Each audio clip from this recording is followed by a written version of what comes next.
In just minutes, you can able to bulk create verse of the day content that you can able to post sa church social media nyo. Where we got different Bible verse every single day that, ready to post na siya. In this video, I'm gonna show you how to do this using Canva. Alright, the first that you're gonna need is probably Canva account. If you don't have Canva account yet, you can use the link at the top of this video description. And kailangan nyo ng Canva Pro to access this bulk create feature. There's 30 days free trial inside the Canva. If you guys can able to join in our paid community, meron kayong mga binibigay na mga giveaway for paid tools na hindi mo na babayaran. Mag-request ka lang inside. With that being said, without further ado, let's get started.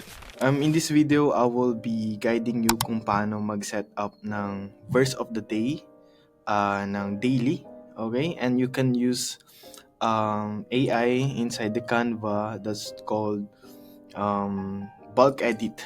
Okay, so basically, you will edit graphics pero different yung mga elements niya. Ito, sa pictures and the verse and then yung book. Okay? I will show you kung paano gawin yan. Dito sa apps, you will click this bulk create. Okay? Bulk create pala, hindi bulk edit. Bulk create, and then first create muna tayo ng sheet. Okay? Canva sheet. To do that, create the design, then punta ka dito sa my sheet. Parang Excel siya. Okay? Para i-connect natin siya dito sa bulk create mamaya. Okay? You will put image first, the verse, and then the name of the book. Okay, and then you will upload some images here. For example, this one. For example, ito yung susunod na.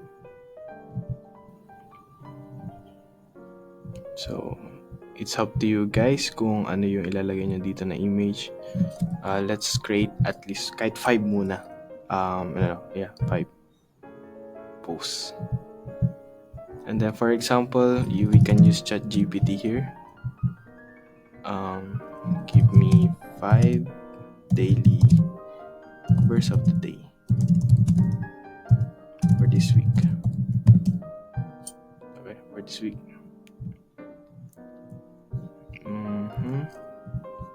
Then Proverbs 3 verse 5, ilalagay natin siya dito sa book. And then yung trust in the Lord with all your heart, do not lean on your own understanding. Lagyan nyo siya dito sa my verse. Okay? Okay? And then, pagpunta natin dito sa may dito, kanina, click natin tong sheet, and then ito na yung na-create natin. So, kapag na-click natin yan, lalabas yung ginawa natin na data.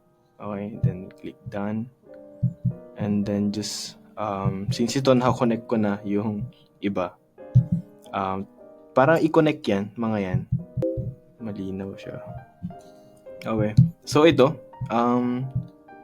every post, different picture, which is yun yung nilagay natin dito.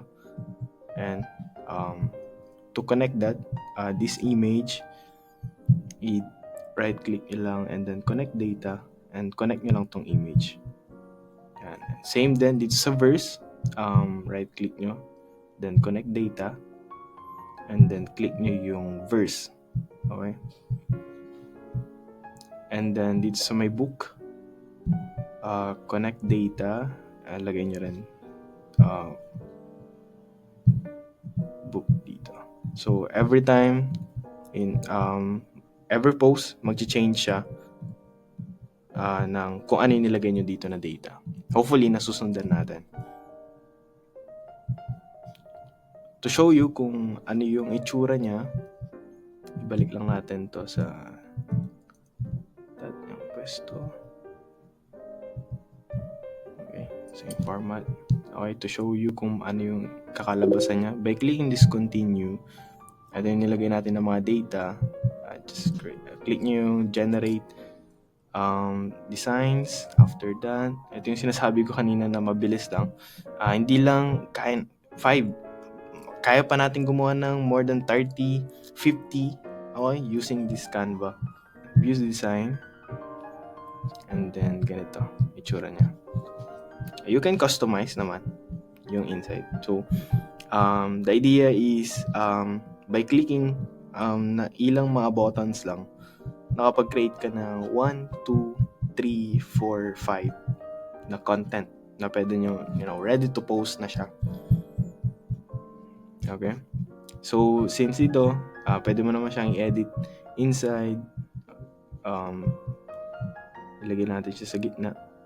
Okay? Or you can resize the text. You can do that dito. And then, dito, pwede nyo i-edit. For example, ito. Naharangan niya yung picture. You can palitan yung text. Or itong picture, you can resize that.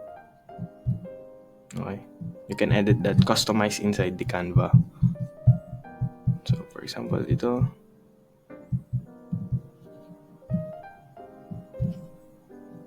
You can customize that inside.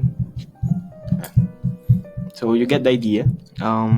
By using this bulk create, you can create more than 10 posts, 30 posts, Bible verse of the day content posts, okay? And you can schedule na to right away after nito magawa sa Facebook, Instagram.